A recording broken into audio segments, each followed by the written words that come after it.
आप चाहते हैं ना आप अमीर बने, आप चाहते हैं ना आपके पास पैसे हो, भगवान की आकृतियां नहीं देनी चाहिए, चक्कू छुरी कैंची नहीं देना चाहिए, कोई ऐसी पेंटिंग जिसमें जहाज डूब रहा हो नहीं देना चाहिए, कोई ऐसी पेंटिंग जिसमें कोई पिंजरे में बंद है नहीं देना चाहिए। और मैं तो आपको कहूँ ये देना ही नहीं चाहिए।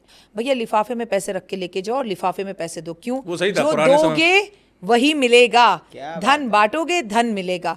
आपकी ये जो सही था पुराने समय में। और एक शादी विवाह में भी वो काम भी आता था कि भाई किसी को आप मान लीजिए आपने नेक लिखवा दो जी। 1,000 रुपए हाँ, नेक 1,000 रुपए लिखवा का भी दीजिए। आपने दिया, उस व्यक्ति के लिए वो किसी भी काम में आ सकता है ना, पेमेंट में, खाने के काम में आ और सकता आप जो दोगे वो मिलेगा। 2 लाख की उसकी शादी है, 50,000 अगर सगन इकट्ठा हो गया, उसको कितना सहायता मिल गई। देखो। आपने जाने अनजाने में उसकी शादी में मदद कर दी।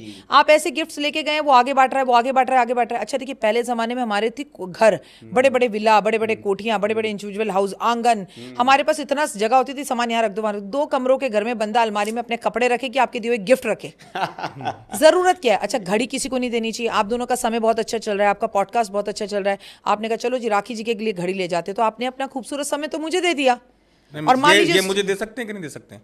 किसी को घड़ी और वापस। परफ्यूम गिफ्ट नहीं देनी वापस चाहिए। लो भाई, वापस जो लो। दे चुके हैं वो ले लो। हाँ। दो दे चुके, आइंदा से याद रखो अपना वक्त कभी किसी को मत दो। ठीक ठीक। ठीक है, आपको किसी को कभी भी देना है, लिफाफे में सगन दो, वो उसके काम आएगा। और आप जितना धन बांटोगे उतना लौट कर वापस आएगा, क्योंकि कलयुग कहता है कल कर और आज पा। क्या बात ठीक है। है। अब ये तो हो गया, इसमें क्या नहीं देना, और तोहफे क्या में। क्या क्या ले सकते हैं ये, मतलब अगर मान लो देना भी है किसी को तो क्या देना चाहिए? केवल शगन में कैश? अगर औरतों को दे रहे हैं तो हमेशा उनको सौंदर्य का सामान दें, उनको कॉस्मेटिक दें। ठीक ठीक है? है। अगर आप पुरुषों को दे रहे हैं तो हमेशा उनको पेन और डायरी दें। क्या बात है। वो चाहे हिसाब बनाए, लिखें, पढ़े, या कोई बुक दें। ज्ञान कभी खाली नहीं जाता। हमारे सबसे अच्छे दोस्त हमारी बुक्स होती हैं। कभी सफर ना कट रहा हो तो बुक्स पढ़िए, कभी नींद ना आ रही हो तो बुक्स पढ़िए, कभी आपको जीवन के अंदर माँ का ना होने अनुभव हो, जिसकी माँ नहीं है, वो जरा अपनी छाती पर कोई किताब लगा ले, ऐसा लगेगा जैसे माँ बैठी है। क्या बात है। वो जो किताब में है ना, आप और मैं यहाँ जो इतना बैठकर बोल रहे हैं, किताबें पढ़कर ही तो बोल रहे हैं, तो इस पूरे संसार में किताबों से अच्छा कोई दोस्त नहीं। और शायद किसी का भला कर दें, शायद आपकी दी हुई कोई नॉवल, कोई किताब, कोई पुस्तक उसके जीवन को बदल दे और थोड़ी देर के लिए फ़ोन को छोड़ दे।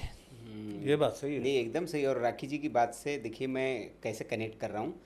2 आध्यात्मिक विभूतियाँ, उन्होंने मुझे ये दोनों चीज़ें गिफ्ट की। एक ने पेन डायरी दी थी और बहुत सुंदर, अभी भी मेरे पास रखी हुई है वो, और उन्होंने कहा कि ये रखिए आपके लिए तोहफा है।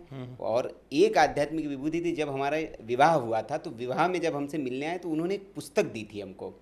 तो उन्होंने कहा कि ये, बाकी हमने कहा यार विवाह में ये क्या चीज़ ले आए भाई, सब महंगे महंगे तोहफे दे रहे, लेकिन बाद में जब वो किताब खोली, हमने पढ़ी, तो वाकई वो लगा कि हाँ ये तो सबसे इस वक्त सबसे ज़रूरी पुस्तक ये थी। तो वो तब समझ में आया कि आध्यात्मिक विभूतियाँ होती है, उनको पता होता है कि क्या देना है और क्या नहीं देना है।